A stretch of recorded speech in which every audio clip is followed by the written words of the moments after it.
थी कि संघर्षों के दौर में घनघोर जवानी पलती है और इतिहास उसी ओर चलता है जिस ओर जवानी चलती है। बस आप कह के गए थे कि राजनीति 100 तालों की चाबी है। जहां भी आप बैठोगे, अगर राजनीति के हिसाब से बैठोगे तो आप बहुत काम कर पाओगे। जो सदस्य है वो कांग्रेस के है। किसी भी गांव में आप जाके पता कर ले, अगर चुनाव के बाद वो कहीं दिखे हो। हम लगातार जमीनी स्तर पर कार्य करते हैं और निस्वार्थ भाव से कार्य करते हैं। पब्लिक की दुआ से मैं अगर यहाँ से जिला पंचायत सदस्य बनता हूँ तो मजबूती के साथ विधायक निधि से, सांसद निधि से या किसी अन्य मंत्री से जाके हम सिफारिश करके क्षेत्र में काम लाने की कोशिश करेंगे पूरी। हमें विश्वास है और विश्वास के हिसाब से ही हम पार्टी के साथ एक ही हाथ पकड़ के चल रहे हैं। आज तक दामन नहीं छोड़ा, किसी दूसरी पार्टी में नहीं गए, किसी दूसरी पार्टी का आज तक झंडा नहीं उठाया हमने। आज़ाद समाज पार्टी के साथ है, आज़ाद समाज पार्टी के साथ ही मरेंगे। यूपी में पंचायत चुनाव की सुगबुगाहट अब धीरे धीरे बढ़ने लगी है। ऐसे में जो तमाम पार्टियां हैं वो कहीं ना कहीं अपने प्रत्याशियों का चयन कर रही है, चाहे उसमें सत्ताधारी भारतीय जनता पार्टी हो या फिर मुख्य विपक्षी दल समाजवादी पार्टी। और अगर हम पश्चिमी यूपी की बात करें तो पश्चिमी यूपी में आज़ाद समाज पार्टी लगातार अपना कुनबा बढ़ा रही है और पंचायत चुनाव में कहीं ना कहीं वो जी जान से जुट गई है। ऐसे में मैं जनपद सहारनपुर के वार्ड नंबर 7 में हूँ और वार्ड नंबर 7 से यहाँ आज़ाद समाज पार्टी से लगातार टिकट की मांग कर रहे अजय भाई हमारे साथ मौजूद हैं। आज उनसे बातचीत करेंगे आखिरकार पार्टी को लेकर के जिस तरीके से उन्होंने आज़ाद समाज पार्टी में एक टिकट की बड़ी दावेदारी ठोकी है, तो कैसे देखते हैं उस चुनाव को। जी भाई, अजय भैया स्वागत है। बहुत बहुत धन्यवाद आपका। सबसे पहले सभी लोगों को मेरा जय भीम। साथियों, अगर बात आप टिकट की कर रहे हो तो ये तो पार्टी के ऊपर डिसाइड करता है कि टिकट किसे देंगे। जिस तरीके से आपने वार्ड नंबर 7 में आज़ाद समाज पार्टी से टिकट की दावेदारी ठोकी है, वहाँ कहीं चेहरे और भी पहले से जो है लगातार टिकट मांग रहे हैं, चाहे उसमें भाई साबान हो, उन्होंने भी लगातार अपना प्रचार किया है और एक नाम और है करमवीर भाई का। तो तमाम ऐसे चेहरे हैं जो कि टिकट मांग रहे हैं। बहुत सारे चेहरे ऐसे हैं, क्योंकि ये तो पार्टी तय करेगी कि किसे टिकट होगा, लेकिन हम जमीनी स्तर पे आके मजबूती से अपना काम कर रहे हैं, पार्टी का प्रचार प्रसार कर रहे हैं।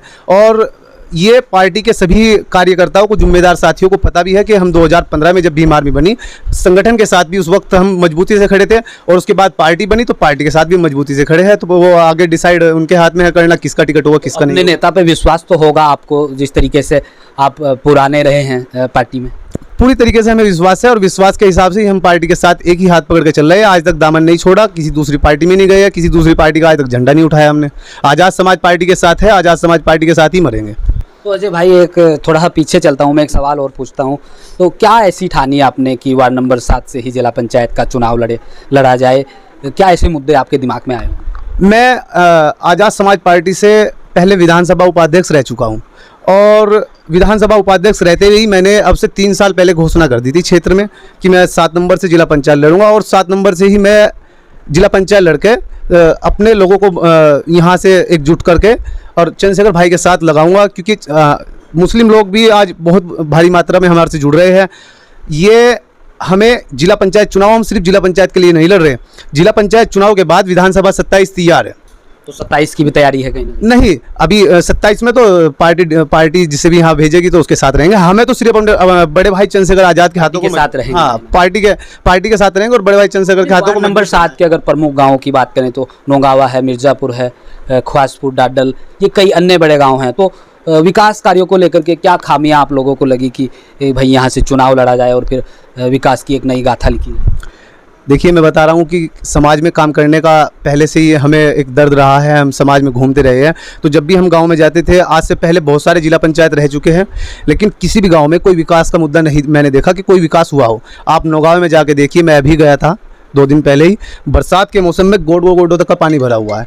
आप बरसाती दिनों में लगातार समस्याएं रहती है। बरसाती दिनों में लगातार समस्या रहती है। शमशान घाट के रास्तों को इतनी बुरी तरीके से कीचड़ भरा हुआ है, क्या पता ये जो जिला पंचायत बनते हैं, ये मेरी समझ में नहीं आता, जिला पंचायत बनने के बाद अपने घर में बैठ जाते हैं या उसके बाद भी जिला पंचायत अपने क्षेत्र में घूमते हैं। मुझे तो नहीं लगता कि क्षेत्र में। वहाँ कांग्रेस के कैंडिडेट चुनाव जीते थे। हाँ। तो पिछले 5 वर्ष करीब उनके देखे होंगे। बिल्कुल। अभी कांग्रेस के अभी भी वर्तमान में जो कांग्रेस में जिला पंचायत जो सदस्य है वो कांग्रेस के हैं।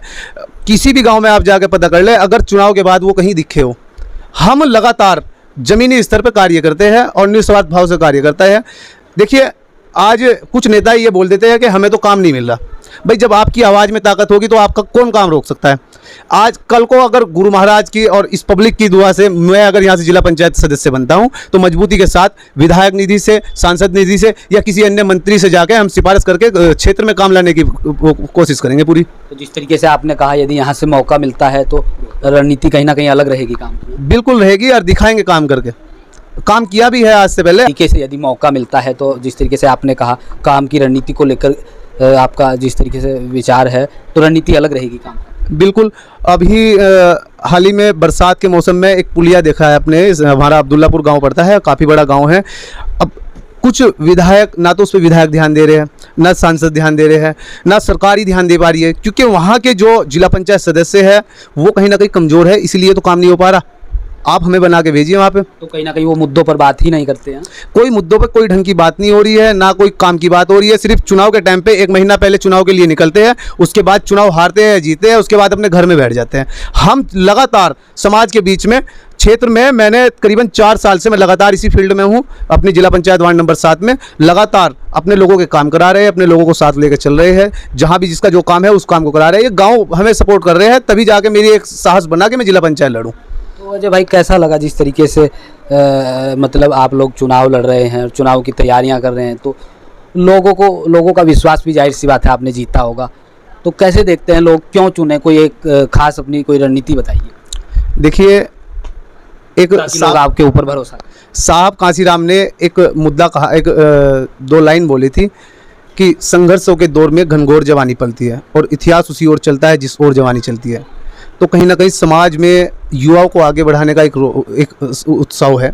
तो हम युवाओं को ये जब हमें आगे बढ़ा के सदन में भेजेंगे, जहाँ भी भेजेंगे वहाँ हम काम करने का, इनके विश्वास पे खरा। युवाओं को कहीं ना कहीं राजनीति में आना चाहिए। युवाओं को बिल्कुल राजनीति में आना चाहिए। मैं भी युवा हूँ और मैं अपने युवाओं से भी अपील करूँगा कि वो भी सब लोग अपनी राजनीति में आओ, क्योंकि राजनीति ही, बाबा साहब कह के गए थे कि राजनीति 100 तालों की चाबी है। जहाँ भी आप बैठोगे, अगर राजनीति के हिसाब से बैठोगे तो आप बहुत काम कर पाओगे। तो राजनीति 100 तालों की चाबी है जी। और तो देख सकते हैं ये अजय नौटियाल भाई जो कि वार्ड नंबर 7 से आज़ाद समाज पार्टी से चुनावी ताल ठोक रहे हैं। एक तरीके से संभावित प्रत्याशी हैं, टिकट की लगातार मांग कर रहे हैं पार्टी से। हालांकि देखना होगा आखिरकार वार्ड नंबर 7 में पार्टी किसको मौका देती है। इस वीडियो में